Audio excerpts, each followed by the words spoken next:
दोस्तों, मेरा नाम रिया है। आज की जो कहानी है वो चाचा और मेरी है। आखिर चाचा मेरे साथ ऐसा क्या करते थे जिससे मैं बेहोश हो जाती थी।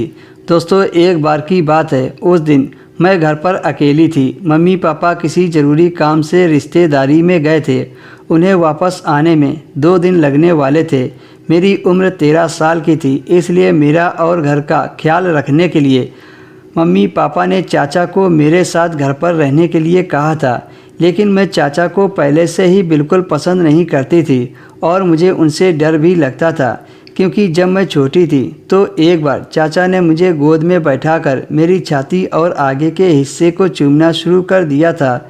तब मुझे इन चीज़ों की ज़्यादा समझ नहीं थी, लेकिन जैसे जैसे मैं थोड़ी बड़ी हुई तो मुझे पता चला कि चाचा ने मेरे साथ गलत किया था।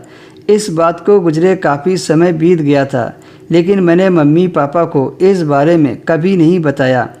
उस दिन जब दोपहर में जब स्कूल से घर वापस आई तो चाचा मेरे लिए खाना बना रहे थे। मेरे आते ही उन्होंने मुझे बहुत ही अजीब सी नज़रों से देखा और ड्रेस चेंज करके खाना खाने को कहा। मैं तो पहले से ही डरी हुई थी, इसलिए मैं चुपचाप अपने कमरे में आ गई।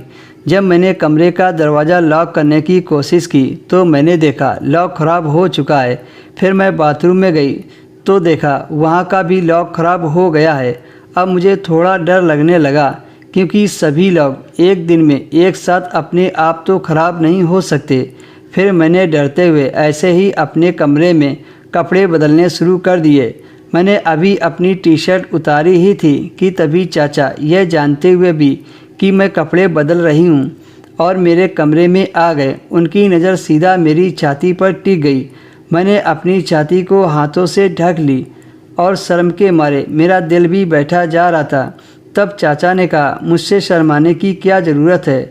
तुझे तो मैं बिना कपड़ों के ही बचपन से देखते आया हूँ। शायद तुम भूल गई, जब मैंने पिछली बार इन्हें छुआ था तब तो ये मटर के दाने थे, लेकिन अब तो काफ़ी बड़े हो गए हैं, बिल्कुल पके हुए आम की तरह।